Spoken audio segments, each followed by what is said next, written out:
Aujourd'hui, on va voir les points de base au niveau couture à la main, couture à la machine, comment enfiler sa machine, les basiques que vous avez besoin afin de pouvoir vous lancer dans la couture. On va se lancer, on va commencer par tout ce qui est point à la main. J'ai pris un petit morceau de tissu coton. Vous aurez besoin du coup d'aiguilles, je ne sais pas si vous les voyez bien, voilà, donc, voilà, j'ai un petit jeu d'aiguilles de différentes tailles, selon les matières ou quoi, c'est comme ça qu'on adapte en fait, matière fin, aiguille fine, matière épaisse, aiguille plus épaisse. Donc étape 1, qui va consister du coup à enfiler votre aiguille, nous appelons ça communément le chat de l'aiguille. Donc je vais prendre du fil. Et l'exercice va consister à rentrer le fil dans le chat de l'aiguille. Comme ceci. Vous voyez, le fil est rentré. Ok. Je vais venir faire un nœud. Je double. Et je vais venir faire un nœud à l'extrémité.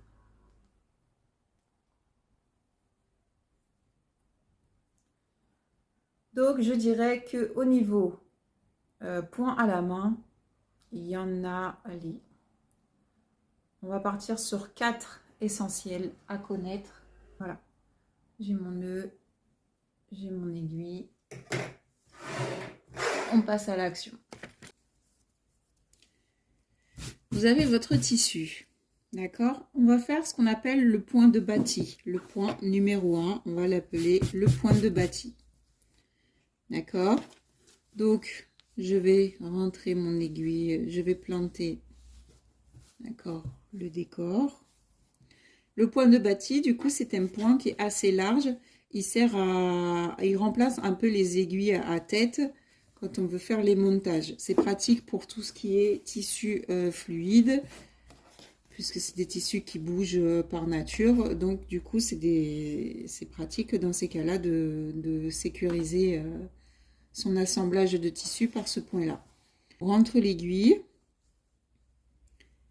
on avance et on la ressort plus loin. D'accord? C'est un point qui est large, qui est distendu, puisque c'est juste un point qui permet de faire les montages, quoi, en fait. Voilà, tout simplement.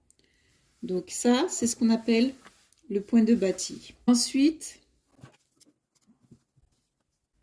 on a ce qu'on appelle le point avant-arrière. Si à un moment, vous avez besoin de coudre vos vêtements à la main, ce point-là va vous être utile.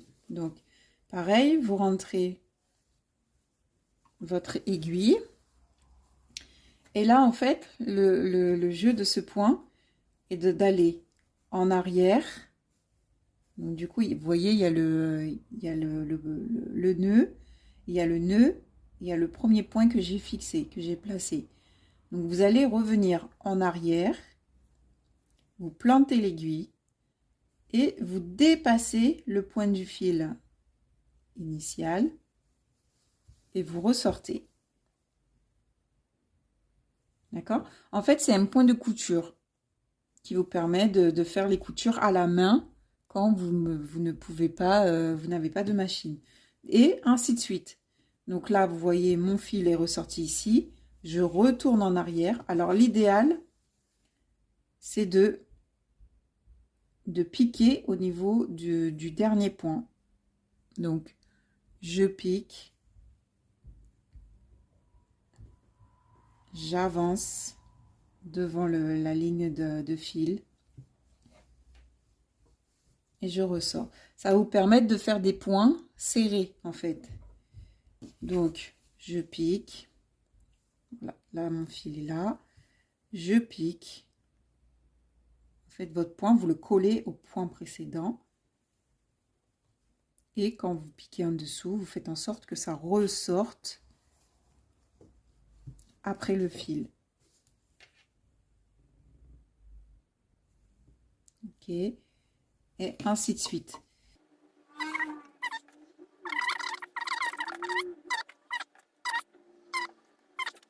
Du coup, ça vous permet d'avoir un point de couture. D'accord? derrière, ça crée une petite chaînette. Et du coup, le tissu est lié comme si vous aviez utilisé la machine à coudre. Ça, c'est le point avant-arrière. On a vu le point bâti, que je vais vous remettre à côté.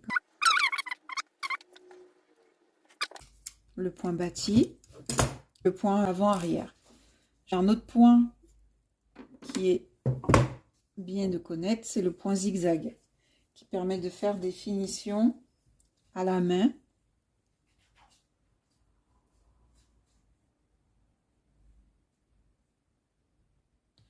C'est le point qu'on utilise aussi à la machine quand on coud des matières plus élastiques ou quoi, on utilise le point zigzag parce que les matières élastiques n'apprécient pas le point droit. Donc on refait le nœud. Voilà.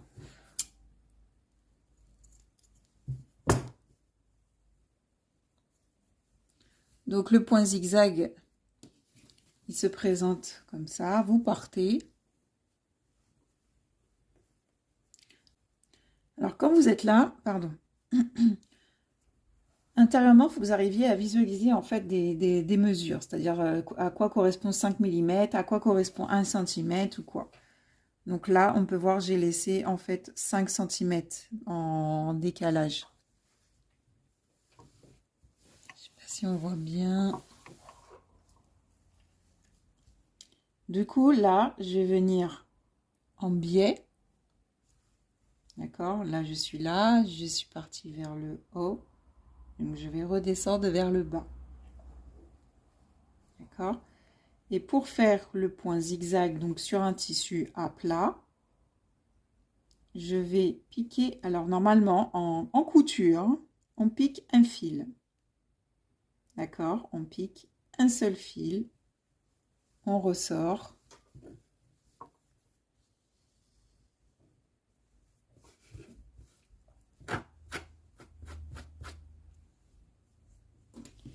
Et on va faire du coup les zigzags, puisque c'est le point zigzag. Donc du coup, on pique un seul, on est censé piquer un seul fil.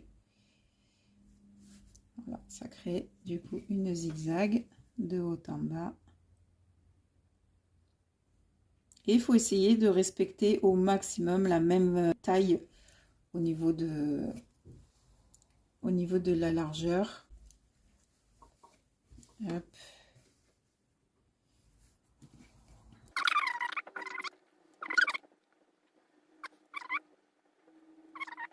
Ça, c'est le point zigzag. Donc, le point zigzag que l'on retrouve, par exemple,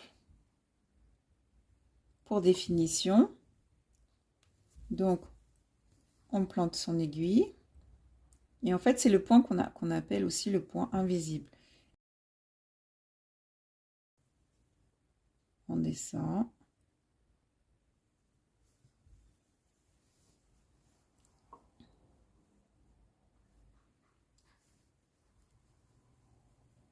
Donc, on plante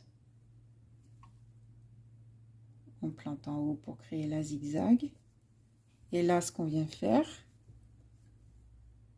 c'est passer notre aiguille dans la boucle du fil. D'accord? Pour que ça crée la boucle du haut. Et ça, on utilise pour faire les ourlets de pantalon en général des messieurs quand ils demandent. Voilà. Et ainsi de suite. Et en fait, ça vous permet d'avoir le point zigzag. Donc, je refais. On plante. On récupère son aiguille.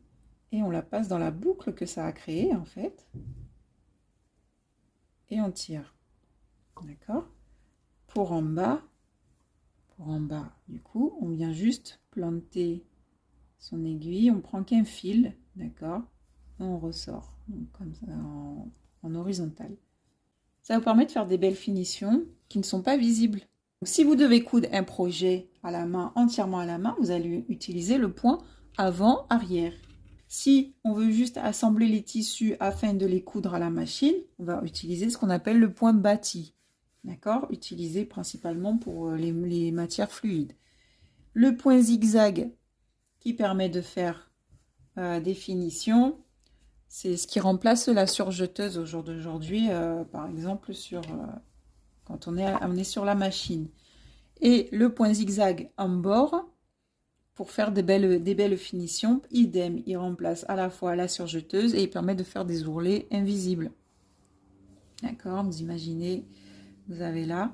En fait, vous pouvez le faire en joignant les deux bouts. Et ça vous permet d'avoir un ourlet qui est complètement invisible. Voilà pour ce qui est des points à la main, à connaître. Donc là, on va passer à la machine. Donc la machine, elle se présente ainsi. Alors, comme je n'avais pas eu le temps de préparer à l'avance, je vais vous montrer rapidement comment je retire tout. Et on va refaire tout le processus inverse pour vous montrer comment je l'enfile. Donc j'allume ma machine, je passe le fil donc dans la tige. Et vous allez voir, sur toutes les machines, vous retrouvez en fait le modèle à suivre, les consignes, pour enfiler votre machine. Donc ça peut différer à quelques détails près d'une machine à l'autre, mais en général, on retrouve ce modèle classique d'enfilage sur toutes les machines. Et juste pour l'enfilage de l'aiguille à la fin qui peut différer, puisque d'une machine... Celle-ci est entièrement manuelle, alors qu'on a des machines aujourd'hui qui sont beaucoup plus technologiques et avancées ou électroniques qui vous permettent de faire l'enfilage en 1 seconde. Donc vous suivez bien chaque chiffre, 1, 2, 3, 4, 5.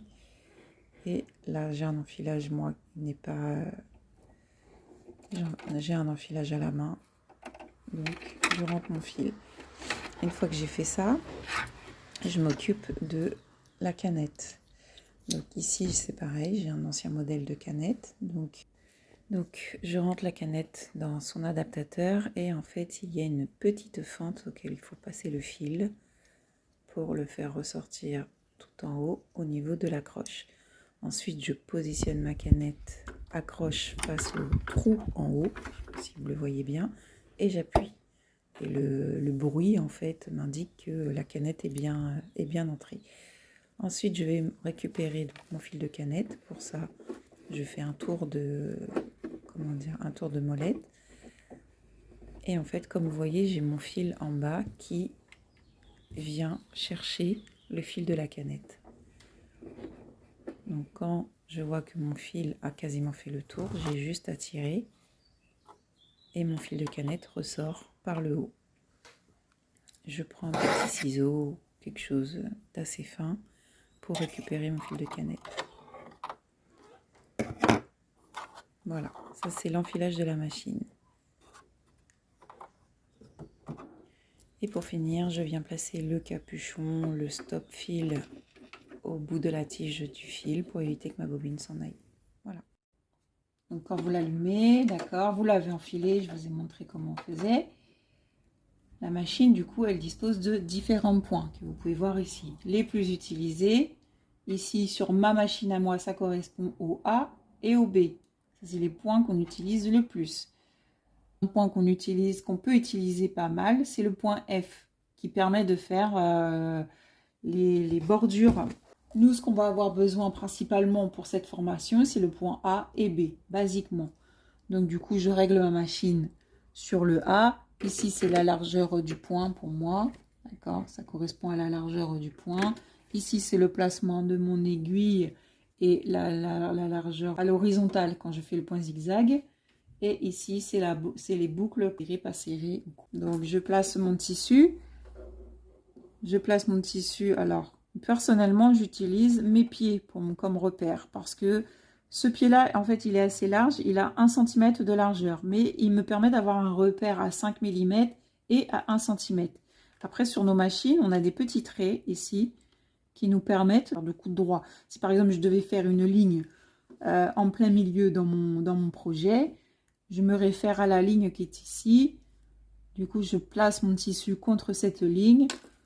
Je baisse, je couds et ça me permet de coudre toujours à la même distance. Alors, quand vous débutez, que vous voulez vous entraîner à coudre droit, la meilleure des méthodes, c'est de tracer des lignes à la craie et vous suivez. Pareil pour les courbes, vous tracez des lignes courbes et vous suivez. Donc une fois que j'ai placé mon tissu, donc moi je vous ai dit, mon repère c'est mon pied. Je baisse le pied de la machine et j'appuie sur la pédale. Donc là tout de suite on est sur un point droit. D'accord. Je lance. D'accord. Et là vous constatez pas trop du coup.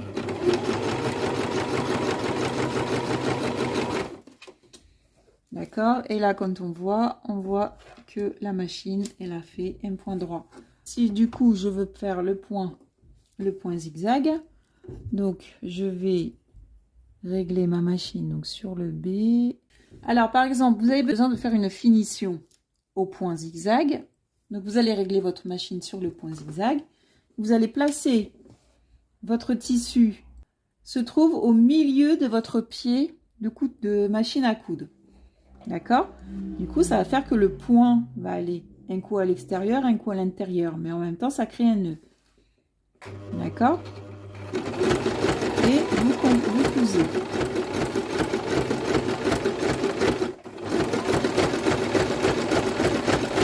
Et vous faites toujours attention à ce que votre pied de machine soit bien au bord de votre tissu. D'accord? Du coup, ça donne ceci. Ça permet de faire des finitions quand on n'a pas cette machine. Format machine arrière avec 6 points pour faire le nœud. Vous sortez et vous avez du coup votre finition. Ici le point droit.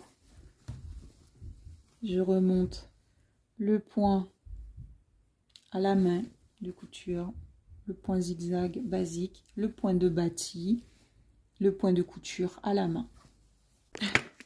Voilà en ce qui concerne les bases à savoir afin de vous lancer dans la couture.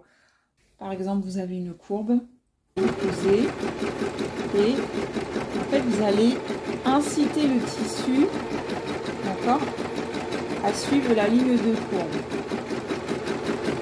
Quand vous êtes, alors attendez, on va jusqu'au bout.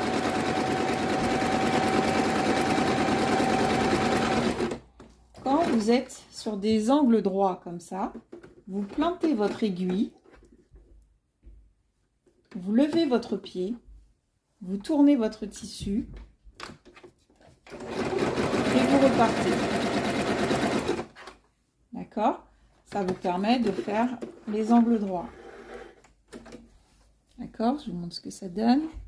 Voilà, là on a l'angle droit et là on a la ligne courbe quand on a des arrondis. D'accord, il suffit de suivre le tissu. Si vous avez des tissus qui sont un peu plus fluides, il va falloir repasser pour détendre le tissu, pour qu'il prenne la forme de la courbe. Sinon vous allez avoir des petits plis qui vont se former. Donc tout de suite, on passe à l'action dans la prochaine vidéo. Et on fait une robe rectangle